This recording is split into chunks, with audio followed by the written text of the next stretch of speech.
In a world where the tools to recreate the visual and auditory sensations of terror have become so efficient as to conjure high-fidelity horrors of the imagination, how is it that a simple RPG can inspire such a dreadful level of doom with its simple pixelated style?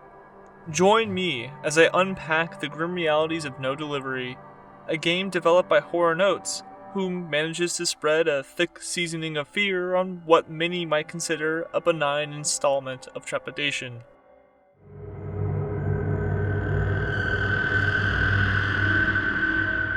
The film and game industry has made an absolute art in creating and recreating the visual shapes of terror we often witness upon our screens. Modern media assaulting your senses with jump scares and tickling your ears with discomforting whispers. Recently, I've encountered a game which takes a step back from these obvious horrors to present a reality more terrifying than surface-level thrills. Following in the footsteps of the bizarrely successful FNAF franchise, a number of games have attempted to capture parallel achievement through the use of a similar aesthetic. A family-friendly pizzeria, a grim haunted atmosphere, and the animatronic endoskeletons that have become synonymous with the brand. Among the seemingly endless tirade of copycats and rip-offs emerges No Delivery, a turn-based RPG managing to pay homage to the trope of an unholy pizza fun-time place, while simultaneously offering a nod to the classic Earthbound RPG franchise. Just like Five Nights, you're trapped within the employ of your local pizzeria, with horrors around every corner. A dark reality where one false move results in an immediate, untimely death.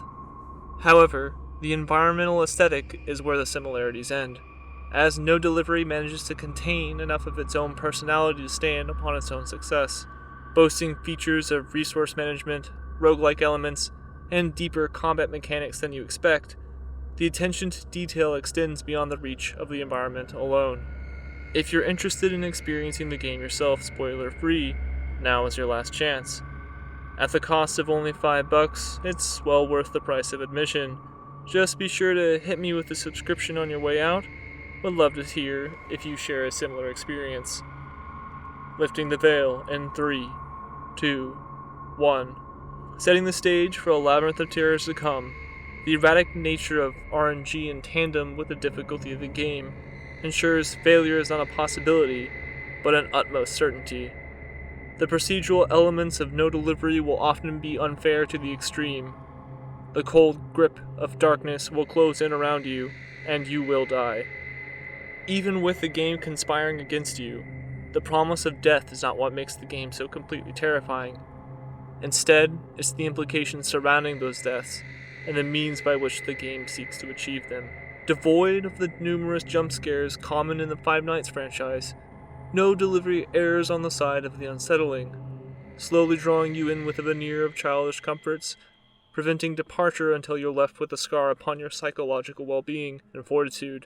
At its core, No Delivery is about making the most of your impending doom, and as a result, the horror manifested during the exploration of No Delivery seeps forth from two different areas of origin. During the course of this video, I'd like to isolate and highlight them both. The first, and most straightforward, the knowledge of being trapped within this restaurant filled to the brim with abominable horrors. The second, and most insidious, the means by which those inside attempt to flee from its clutches. Let us begin.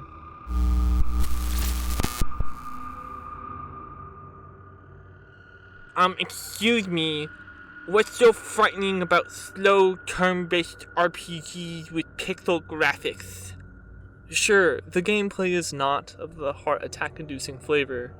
You won't be running through woods and collecting notes, holding your breath until the next zombie launches at you from a dark corner, or hiding in a locker as a psychotic murderer prowls nearby. But that's perhaps even worse, as the frequent reprieves between the seemingly gentle horrors allow ample time to marinate within the true nature of where you are and why it's so unsettling. If you remove the frills of the setting and the dressing of the horrific atmosphere, the game is a window into the harsh realities of the businesses who have made an entire industry out of the commodification of the birthday. and by extension, the exploitation of those in their employ. To anyone who has had the misfortune to spend a lot of time working for an establishment, catering to these endless tides of birthday children and their party guests, every day another spoiled brat with an inane sense of entitlement to their special day, another chorus of cultish droning to the tune of "Happy birthday to you." The repetitions of another child, another party, another song slowly cutting away at you. Further, you become numb to the pageantries often associated with what is supposed to be a joyous occasion. But it isn't. Not for you. You've been here 1,000 times. You've repeated the same song and dance. You've parroted the same well-wishings over and over and over again. The bright colors of your uniform and massive smile masking your face, a mere charade. As the days linger into weeks, the weeks stretch into months. Over time you wilt away, becoming little more than a husk whose only purpose is to prop up the worn and tattered guise of the establishment. If only the birthday celebrations for entitled children was the beginning and end of the torment. Eventually the restaurant will grow quiet, the patrons will go home, and the overbearing loneliness will begin to set in. For it's only you, the establishment, and the messes your careless patrons have left behind. In no delivery, the beginning of the night shift is often the end for many unlucky employees. As you explore the hopeless depths of no delivery's equivalent of dungeons, you'll come face to face with a plethora of dangerous encounters. However, unlike the more traditional RPGs, dropping to 0 hit points is a fate just as bad, if not worse than death. When your nameless prole drops to 0 hit points, death is not an immediate affair. Instead, your would-be hero gets dragged to the chopping block and is immediately fired. As if to vanish, the character is swapped out for yet another replaceable fool, just as expendable as the last. Interestingly, the game offers you no agency in whom you play as next. When your poor choice of actions results in the finality of a character, you're just handed the next one in line, the next available warm body in succession. When you look at the IRL parallel to the loss of a job, speaking solely for my fellow Americans, many of us would not survive the sudden disappearance of employment. Avoiding discussing the poor state of the job market or the difficulty to secure skilled and adequately compensated labor, the debt many Americans carry makes working a shitty job at a place like Steezy's an utter compulsion devoid of choice. The game pulls no punches in this regard, and spells things out when it speaks directly to the player with the following utterance. I've seen many like you over the years. To endure such conditions for mere pay, you have my respect. But for trying to unearth the history of these walls, you have my pity. Regardless, fool or not, we are all trapped in the maw of this beast, and there is no delivery. If you're not from a wealthy background, or currently possess an education in a rapidly growing industry, it's not uncommon for individuals to find themselves trapped within a vicious cycle of low wages and exploitative labor, wasting away literal years of their life working dead-end and thankless jobs. Outstanding debts stalking you like a dark figure from the shadows, hunting you like a hungry predator, regardless of how far you may attempt to flee. Unable to escape, the last decision within the scope of your personal power is to surrender. To surrender yourself to the establishment, to become in the image of the business that supplies you of your livelihood. You surrender your face, you surrender your personhood, you surrender all that you are and cease to exist. No delivery eloquently illustrates the state of surrender through the use of a simple paper bag. After using it to cover the corpse of a coworker, they simply stand and exclaim, I guess it's back to work for the both of us. In this epitome of loss of identity, you become no more than a body capable of completing the required routine necessary for the establishment, a vessel by which these businesses continue to operate. The bag can ultimately hide the face of anyone, and as such, the establishment will continue to endlessly devour those who would take up employment with them.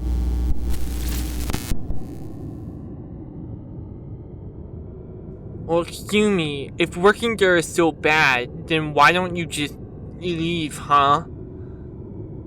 Departure from the business would most certainly be the wisest course of action, but the means by which many attempt to escape is often where the danger lies. During the course of the game, you will tackle a series of dungeons aptly referred to in universe as wrong turns. You can access these from various points of the restaurant by wandering into dark alleyways, behind grim stages, plugging into video game consoles, or flipping on televisions.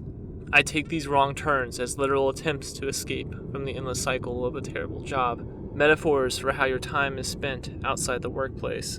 Coinciding with the implications of the name, these explorations deep within the maze of these winding dungeons are activities of poor productivity in finding true freedom, perhaps offering a mental reprieve temporarily, allowing an escape, if only deeper into the restaurant. The wrong turns themselves can be incredibly open to interpretation, but some of them are direct enough to be transparent. The video game cabinet as the one-for-one translation for gaming IRL, the television for the endless consumption of movie and media. Other wrong terms can be more loosely perceived as the ball pit as the endless pursuit of partying or childish delights, the alleyway, the addictive consumption of drugs and alcohol, the freezer as the turning to food to eat your way through sadness, and the stage as time spent finding endless sources of vapid entertainment. Not to say these activities are lacking in merit, yet when these activities extend into the realm of distraction and edge on the verge of addiction, partaking in them are as direct to blame for a prolonged imprisonment as anything else. In attempting to remove ourselves from the reality of our current plight, there is a sweet, subtle insidiousness to our own decisions. There is no denying that sometimes things are simply out of our control, but it's the plaguing thought of when they are not that's incredibly devastating. Forever, the shadow of self-guilt hangs over you as you can't help but beat yourself up over whom you were yesterday, dooming yourself to the existence of today, the dread of knowing what comes tomorrow. Deep within the clutches of the employee break room, you'll discover an elderly coworker laden to a wheelchair. You'll find evidence of her long-standing tenure to the establishment, with the markings of her presence wildly strewn about the halls. The stains of her wheels deeply fused to the floor tiles. Caught in the same unfortunate cycle of employment as you are, you find her wasting away in the break room, staring into the void of the television. With her youth depleted, the establishment feeds on what little life she has left to give. Really driving the nail into the coffin, the older woman of the break room just dies. You're never given her name. She's just another victim of the establishment. How sad is it that she had to spend the last of her twilight years wasting away in a facility that ultimately didn't care about her? And for you, this is the same fate you will share. The cycle is only ever destined to repeat for as long as the establishment should remain, or you should remain in the clutches of this place. Yet, assuming you're never fired, night after night you return, even after witnessing the horrors taking place before your very eyes. Even after seeing the tragic fate of those who have come before you, you clock in for another shift.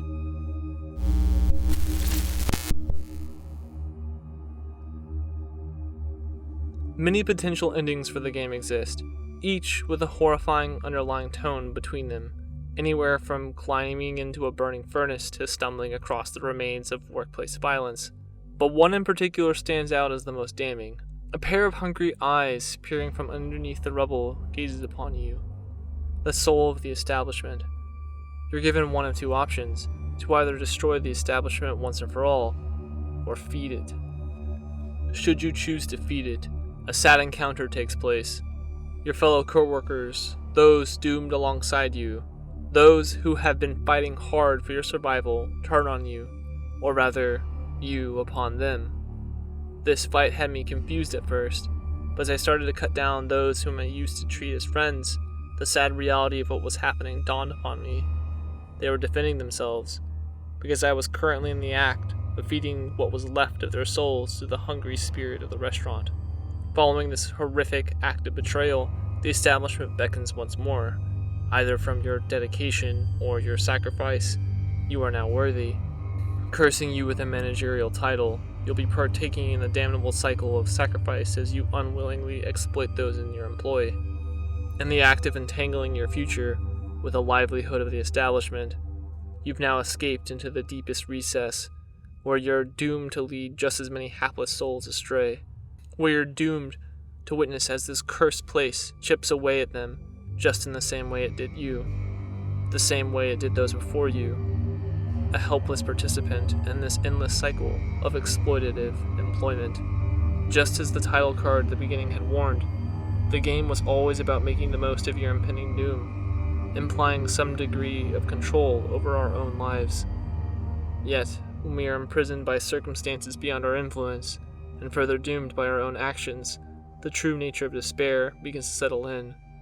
When the only thing left is to count the shifts until our ultimate demise, and the remaining avenues of escape only lead to whence you started. When the well of hope has run dangerously dry, the only remaining course of action is to resign to your fate, accepting the current state of your reality, and accepting that from this reality there is no delivery.